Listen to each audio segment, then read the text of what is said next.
fiction, science fiction, horror, fantasy, crime, LGBT, thriller. You have now entered the House of Mystery with your hosts, Eric Shapiro, David North Martino, John Copenhaver, and Al Warren. On KCP 106.5 FM Los Angeles, 102.3 FM Riverside, and 105.0 AM Palm Springs. Welcome back into the House of Mystery. Of course, I'm Al Warren, and Mr. Dave Martino is back from his live karate. Live karate. It's live Marshall. Live Marshall. But it looks like live Marshall. Yeah. That's Could why be live or live. Death. I was thinking live like Liv Tyler. Well, that's spelled differently. That's right. And you're a writer. Come on. Yeah. Liv Tyler. I thought of that. I thought, well, that's how people would know. You're giving away your age, too. Liv Tyler's not the kid star anymore, right? Yeah. She's probably a grandma somewhere now. That's right. Like Jennifer Beals. She's probably knitting in a rocking chair somewhere. That's right. You know, it's crazy. Me too. Well, yeah, but you're a different story. Yeah. You've been doing that since you were 20. Well, let's just get into it. This is the big day, Friday, end of the week. People are running home, so we'll give them something to run from.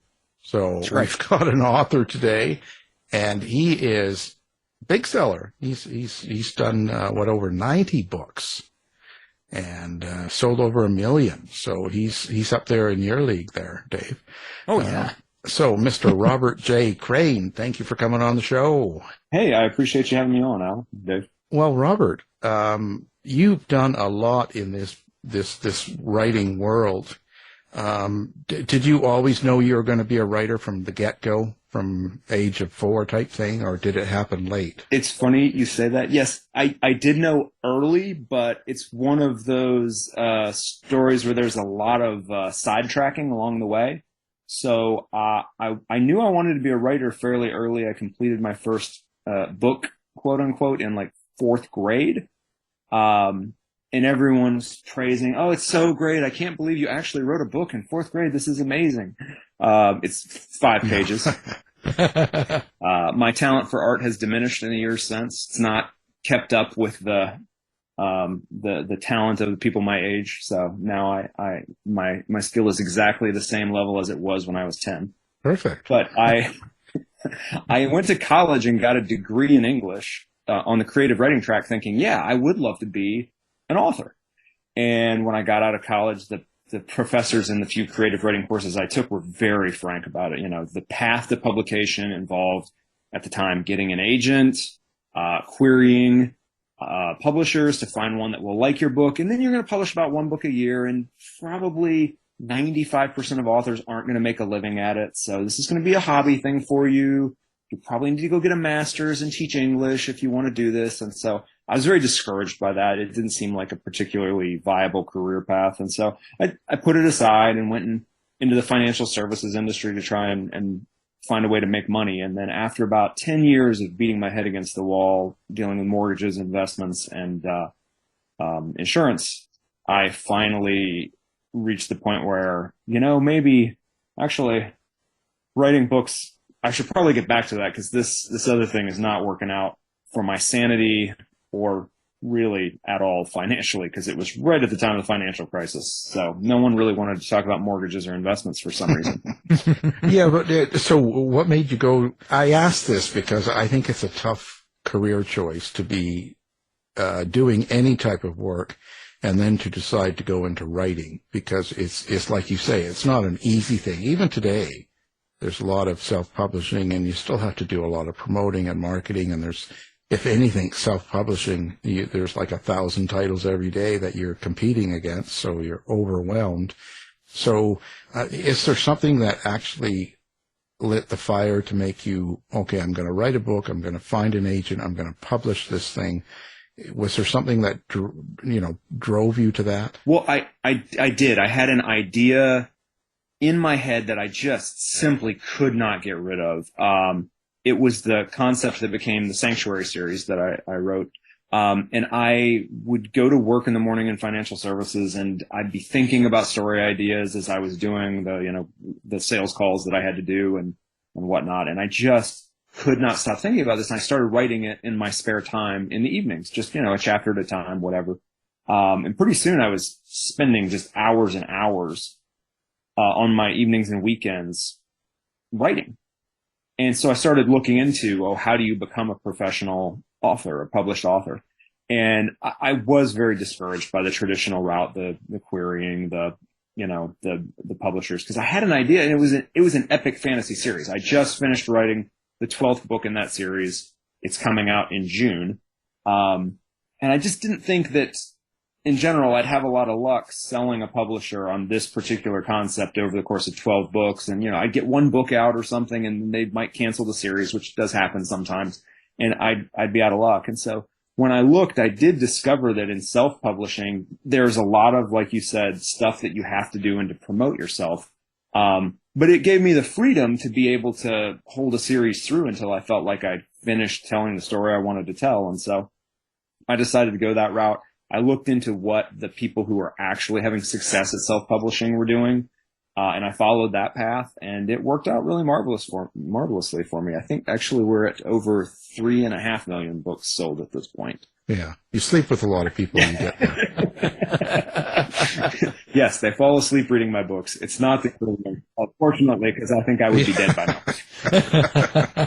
now. Yeah. And so, it worked out really well for me.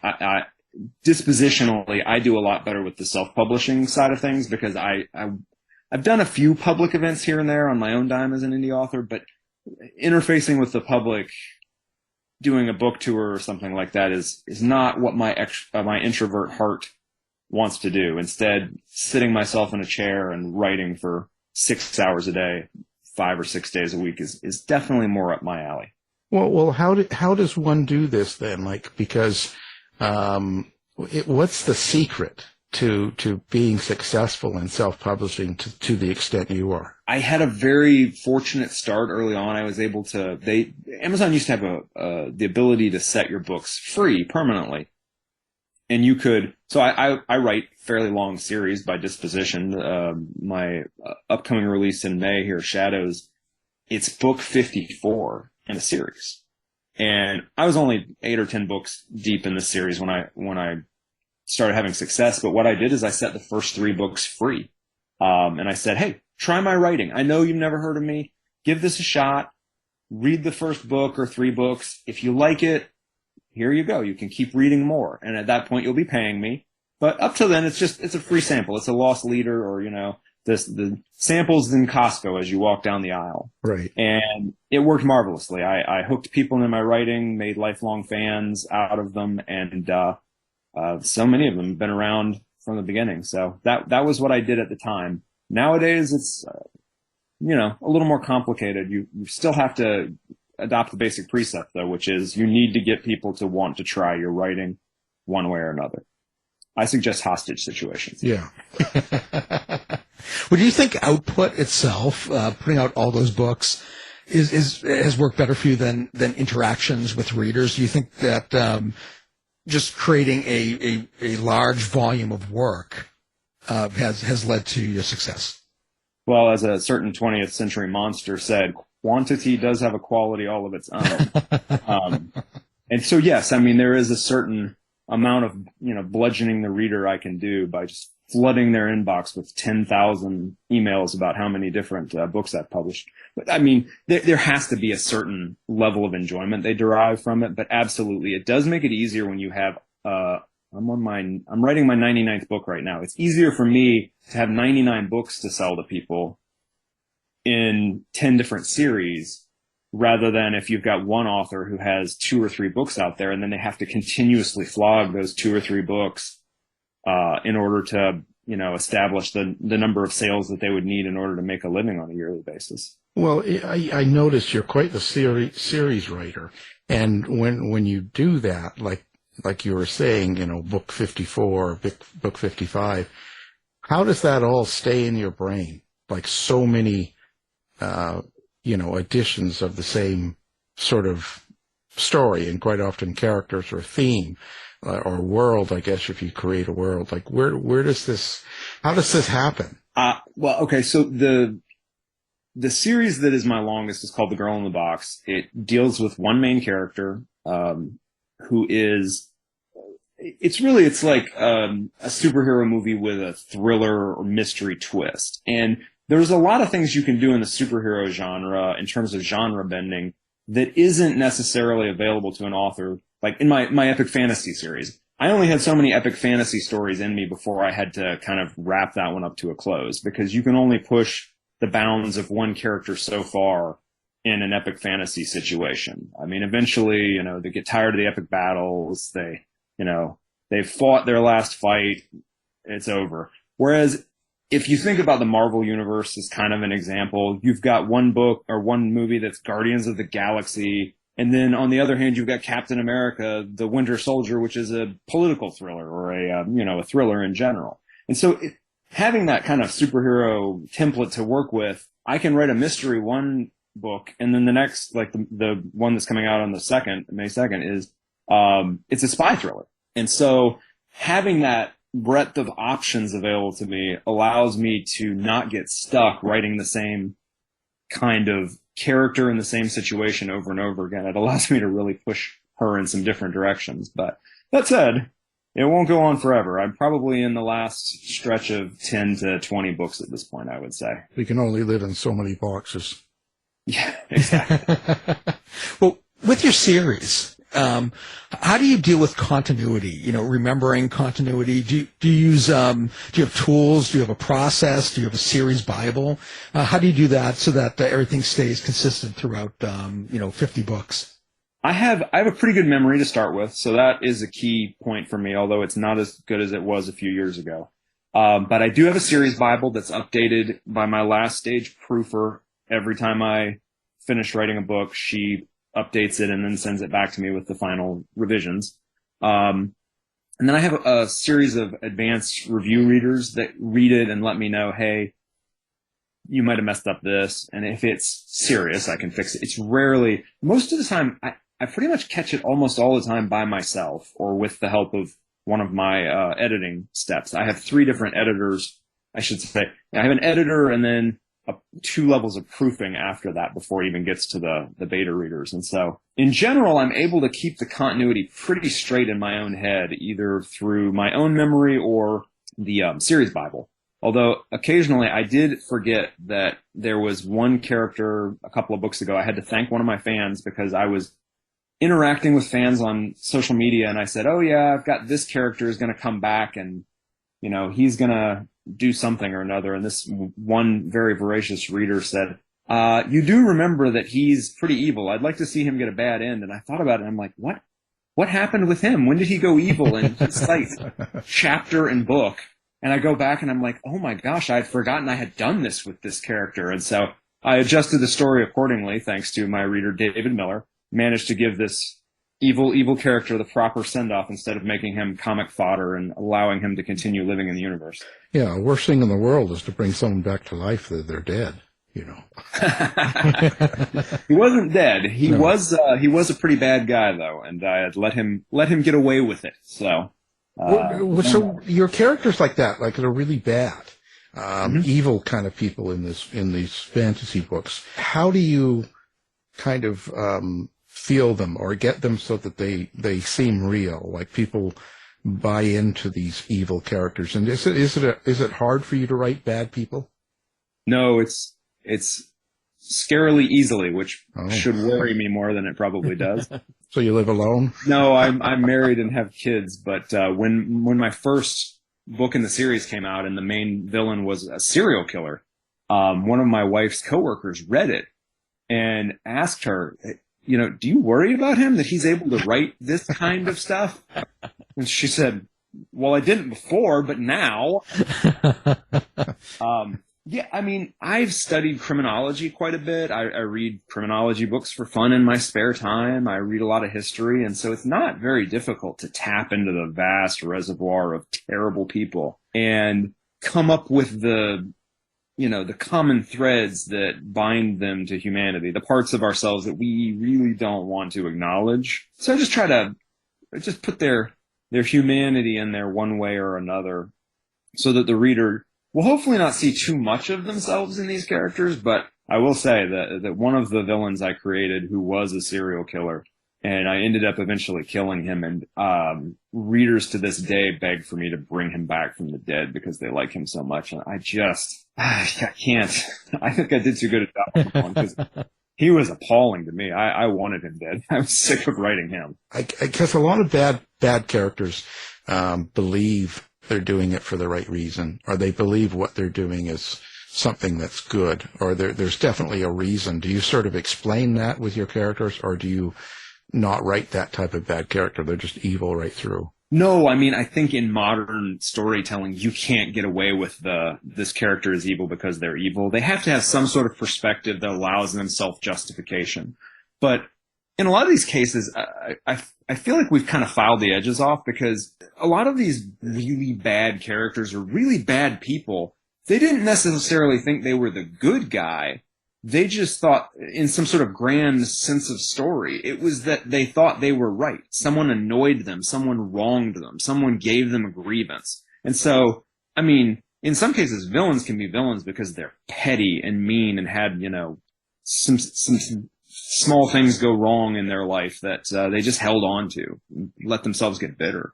And so, however I go about it, whether it's a villain who's got plans to destroy the world, or whether they're just planning a murder that they're hoping they can get away with, I mean, I just try and ground it in a feeling that the audience can see, I guess, or can empathize with, would be probably the better way to put it. So are you real conscious of how you display and write, let's say, your violence and even sex on the page? I try to avoid, in most of my series, I do have one series where there is sex on the page quite a bit.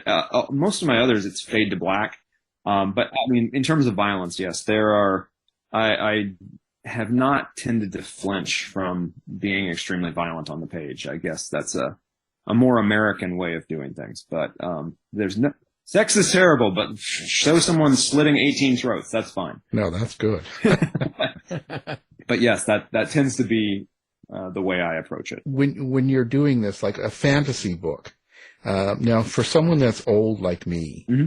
How do you, as a successful fantasy writer, describe what it is that you're writing? Because someone like me, I lump in all of science fiction. All of that seems to be the same to me. Mm-hmm. And yet I get told, well, this is a fantasy, young adult, I get all these different terms. But to me, it's just all science fiction. They're traveling in time, and there's a weird world and evil monsters. I don't know. So how do you define fantasy? Well, I think there are so many categories that it does make it more difficult than in the days when, say, the only one thing anyone knew was Tolkien and The Lord of the Rings and The Hobbit, for instance. It's experienced quite a renaissance since then. And I mean, even when you look at, say, Amazon's top 100 fantasy list, you're likely to find more of the what you call urban fantasy, the magic in a modern world type stories than you will the old swords and sorcery. A group of travelers banding together to fight a dragon in a strange, foreign land. The way I typically would describe it to readers is I try to relate it. It's so painful to do it this way, but you kind of have to relate it.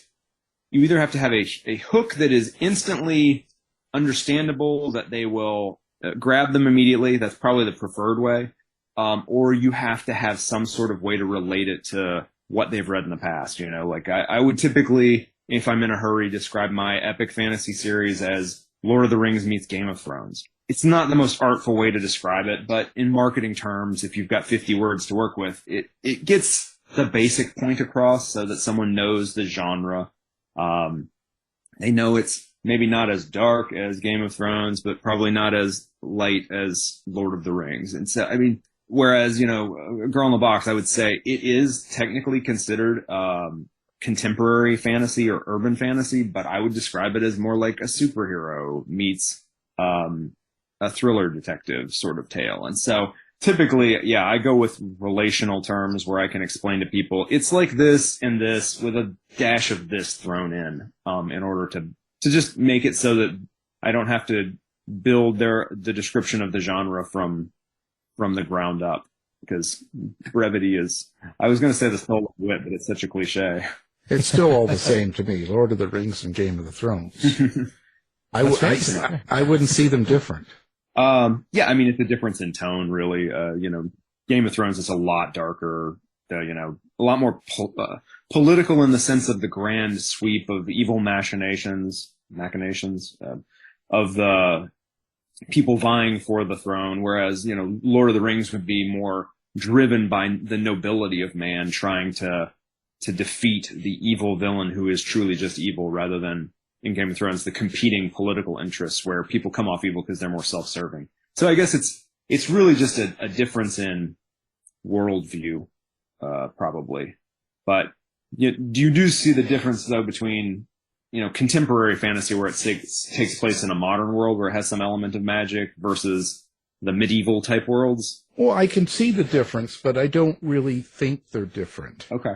If that makes sense. Like, I still put them in the same category. Like, if I feel like science fiction fantasy, as it's called now, it wouldn't matter to me one way or the other. If I feel like that, that's what I feel like. Yeah, I guess when you drill down or you get deep into the genres, like I grew up really reading sci-fi but not reading fantasy. So if you gave me a book that had starship captains sweeping across the heavens, discovering new alien species and whatnot, I was all about that. But if you tried to give me a book where a bunch of wizards and warlocks and swordsmen and knights were going to ride horses across the land to go defeat the evil dragon lord, less interested in that. That wasn't really my genre. Right.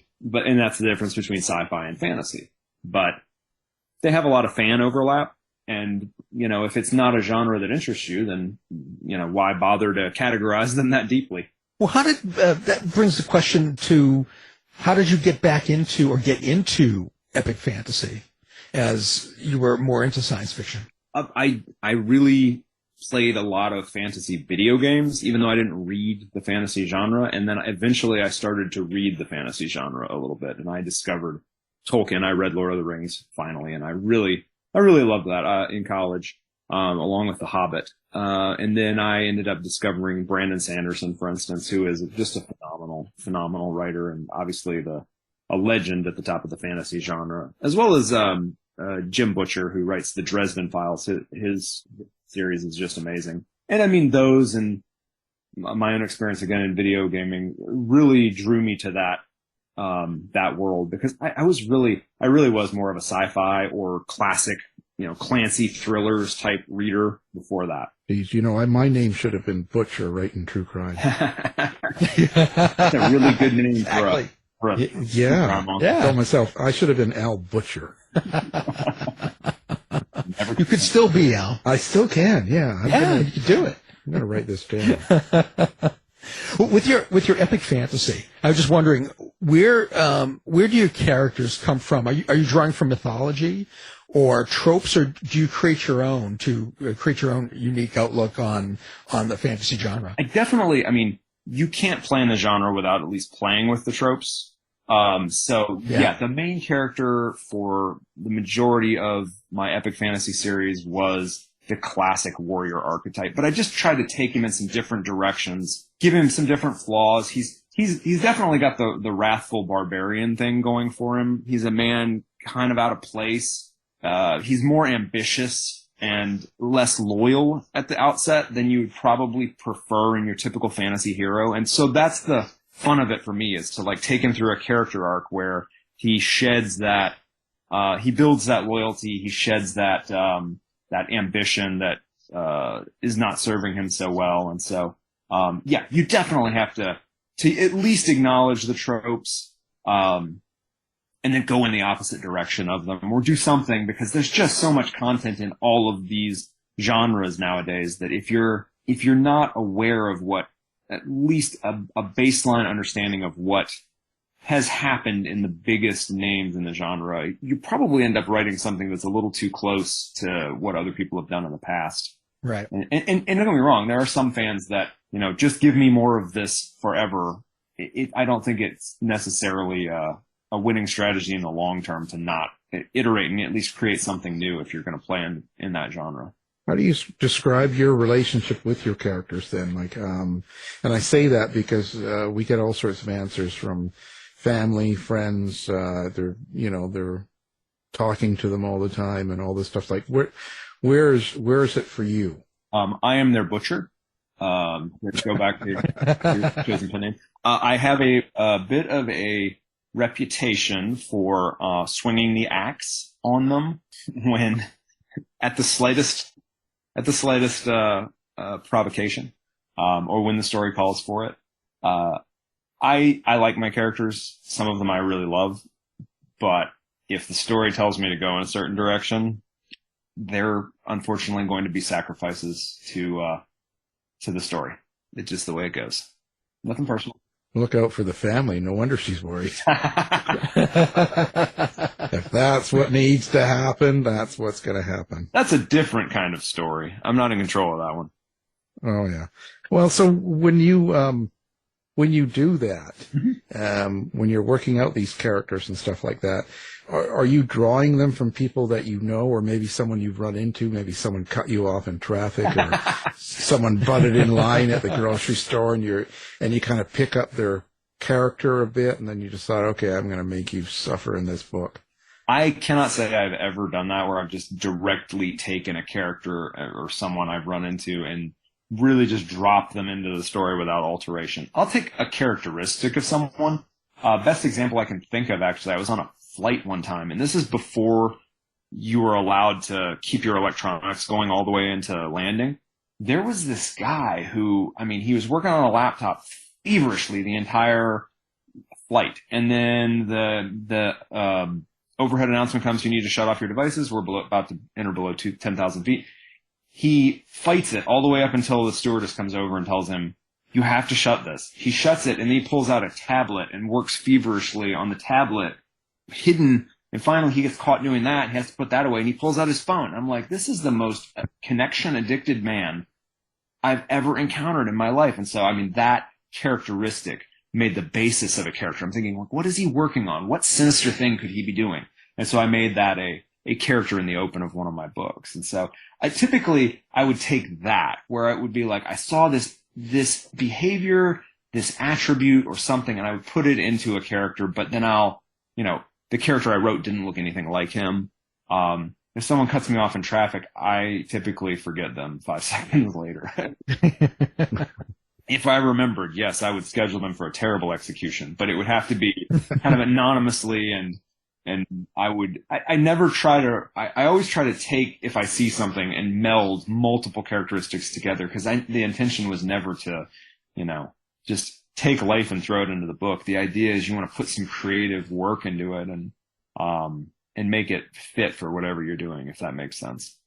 Well, we've got the guy on the other line here that cut you off in traffic last week. Tell him I'm sorry. He's in the next book after this one.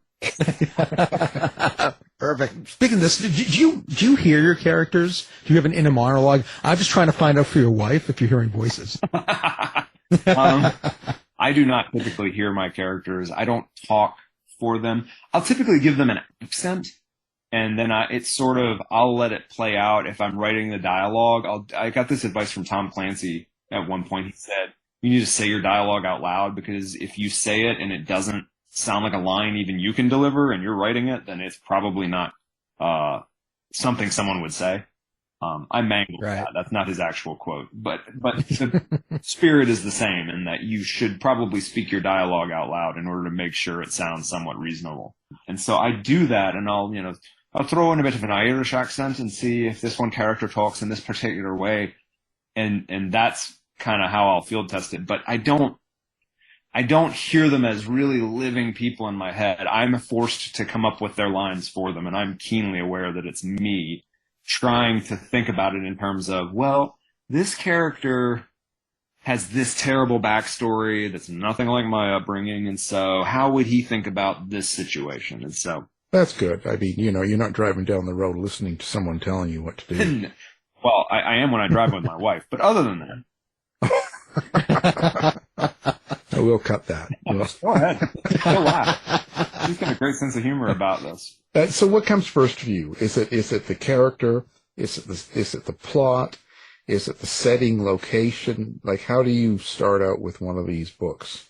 Typically, I write a more plot-driven series. And so, I mean, that doesn't mean that I don't want to focus on the character somewhat, but, the thriller and fantasy genre really does tend to, at my end of the pool, turn more on the plots. And so I typically want the basic setup, at least, in mind of what is the character and the problem that they're going to face in basic terms. Now, sometimes that means the character is unformed in my mind. It's just a basic, this is the person, this is what they're struggling with. And then you should flesh them out from there. But the setting is typically the last thing that I will think about.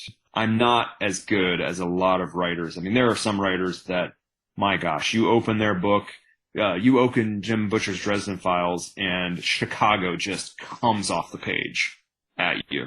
Or again, Sanderson, I mean, his worlds leap off the page. I think mine are definitely more in the background and subordinated to the character and the problem that they're dealing with. Right. They drip off the page.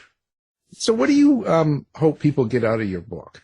And I mean this in the sense that is there a subtext? Do you have meanings behind the entertainment, the thought in the book? Is there some sort of relevant subtext? Often, but I mean, I try and put it somewhat in the background. Every book has a theme, an argument in my head that I'm, weighing.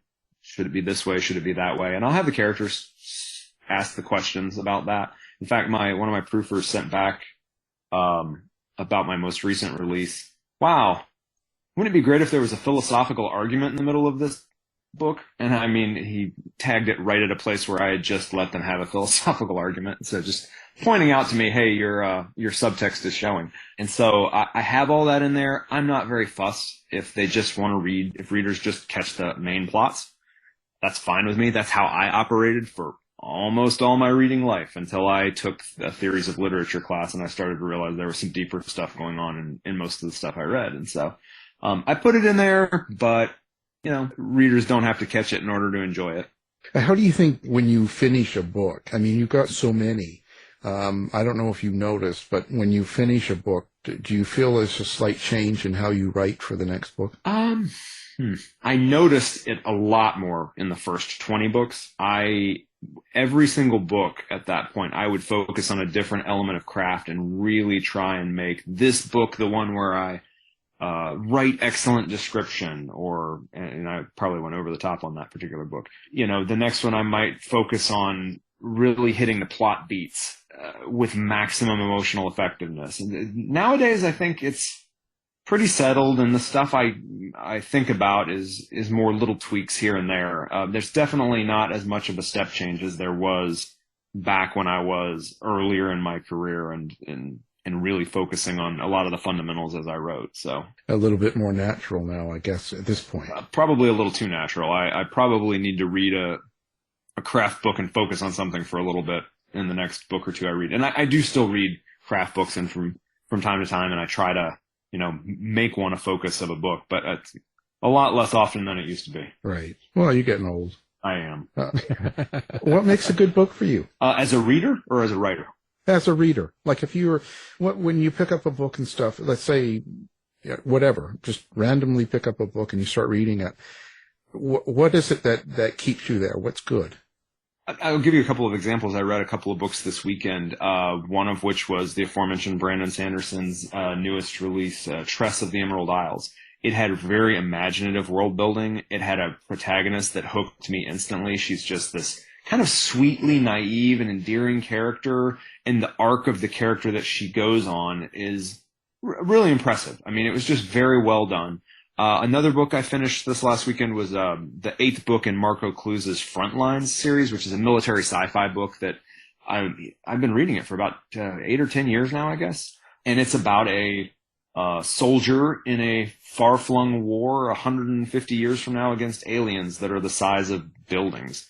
And that was another one where I read the first book in the series and it just gripped me from the first page. His descriptions were so-so, but the narrative voice in that one was what hooked me. Actually, the narrative voice in both of these descriptions was really tremendous, both Sanderson's and Cluse's books. Cluse's is this really familiar feeling you get. Cluse had a background as a soldier in the German army, and so he had that air of authenticity where he's not been to war in space, but he's clearly done the work of being a grunt. And so it had that feel about it where it was just, this is something unique, it's different, and the narrative voice just hooked me and dragged me along. Whereas in Sanderson's case, he's telling it from the story of the narrator is, the story is about a girl who's going through an impressive quest, but the narrator is actually this ultra-powerful, world-striding being who's just sort of focused in on this story. And again, the narrative voice is the character's name is Wit, of the narrator, and he really is a funny narrator. And it allowed Sanderson to do some stuff with this one that he doesn't typically do in his, giant book stopper, door stopper epic fantasies where the jokes are made right there in the dialogue and they just hook you and keep you going. And so for me, I love a good narrative voice. It doesn't have to be that sort of first person like those two are. Right now I'm reading a Chernow's Washington biography of George Washington, nonfiction. And that one hooked me too, because Chernow is just really confident in how he tells the story of Washington's life. So for me, the skill of the writer, the narrator, is everything, because the old saw about show don't tell. If you've got a really skilled narrator, they can tell you some things and you'll keep going. Whereas if you've got a really unskilled writer, in a lot of cases, they can tell you and you're just going to want to bash your head against the wall because what they're telling you is not something you care to hear. With the world today and social media and all that stuff, do you interact on social media a lot? Do you have a website? Where do people find you? I do have a website, www.robertjcrane.com. I used to be very active on social media. Around 2020, I started posting silly memes, and Facebook moderation started banning me for 30 days at a time for them. So, so it sounds like Al. It was for the dumbest things. I posted a meme about Jeffrey Dahmer that got flagged for COVID misinformation. It was a joke. And then they, I guess, unbanned me and said it wasn't COVID misinformation. And then they hit me with a 30-day ban because it violated community standards. I didn't even republish it. They just republished it themselves. So I'm not as active on social media as I used to be. I keep an eye on it in case someone writes to me, but yeah, definitely I'm more on my website or behind the scenes. I can't do the full on social media interaction anymore. Not and expect to write as many books as I do. Well, does that sort of thing affect you? Like, stress and stuff, like you're getting canceled on Facebook or the COVID sort of situation and all that. When things are stressful outside of your home, does that affect your writing, or you can just write no matter what? I can pretty much write no matter what. I wasn't able to write as much during 2020 because my kids were home for the first part of the year. But and so I was trying to help them homeschool and Zoom class and all of that fun stuff. But I wasn't terribly stressed. I don't get terribly stressed about the events of the world because I have no control over the events of the world. And so if it's something that's in my control, I might stress out over it a little bit more. But in general, it irritates my wife because she's like, how can you be so calm about whatever is going on at the moment? There's not a lot I can do about it, and I don't like to lose sleep. So you get canceled tomorrow. What are you going to do? It'd be really hard to cancel me. I mean, I don't have a publisher that can fire me. I don't care what people think. I have a solid core of readers who seem to like my work, and so I'll just keep writing. And if they want to cancel me, I'll just log off the internet for a few days, and they can just, The thing about cancellation nowadays is that if you have a publisher, you can get in real trouble. They can obviously drop you. As an indie author, Amazon can be capricious. I don't want to suggest they can't. They just canceled a friend of mine's account on Amazon, his publishing account, because they said he violated copyright on a co-authored book that he wrote with someone else. Yeah, and so that kind of thing does happen. But typically, they don't take your books offline unless you are violating their terms of service in some way. And he's working his way through that with them right now, and hopefully we'll get his account back. So I don't say it's impossible. I mean, but my typical strategy, if I say something that's, going to tick people off, I'll just log off the internet for a few days, go enjoy my life, sit out on the front lawn and sun myself, where people, who aren't very online don't know what's going on with my cancellation, and talk to my neighbors, and come back in a few days when the furor has moved on to someone else. Well, it's probably not going to happen, but I just thought, it could happen. It could, but most of it, again, it's cancellation if you want it to be. Right. Unless you do something really, really nasty, there's really not much you can, people cannot follow you for whatever reason, but it's not really that much of a change in your life. That's how I feel. I get it all the time, so I don't really notice much difference. People take it too seriously. Oh, yeah, fair enough. I was going to say, back in the old days, they said, everyone gets their 15 minutes of fame. I feel like in the new world, everyone's going to get their 15 minutes in the barrel, which is the cancellation. I've been trying, and I'm still here. God, what do I have to do? Well, so what's going on? What's next for you? I guess you probably got another dozen books coming out this year. I write somewhere between 6 and 8 a year lately. I almost released 10 one year. Back when I was co-authoring, I think the best year I released 19, and I wrote 9 of them myself and then 10 of them with my co-authors. But I am much slowed down. I don't co-author anymore. It's just me and my editorial team cleaning up my mistakes, the janitors of my literary career. So probably 6 to 8 books this year. I'm going to start a new series next. I've got to do something different. I just wrapped one up. I'm going to wrap up another series at the end of this year. And well, I've got one for you. How about The Boy in the Box? Well, I think there's several movies about that, and they're not appropriate for all audiences. How about The Boy Has a Box? And now we're all canceled. See, I'm trying to get canceled here. I'm doing what I can. A worthy effort. Doesn't happen. Yeah, well. So, fantastic. Now, of course, we'll have everything up on our website so people can find you and your books and your website and stuff, and it's been fascinating. And we appreciate you being on the show. Well, I appreciate you having me on, Al and Dave. Yeah. So we got Mr. Robert J. Crane, and his newest book, look for, is called Shadows. And it's The Girl in the Box, Book 54. Again, thank you. You've been listening to the House of Mystery radio show.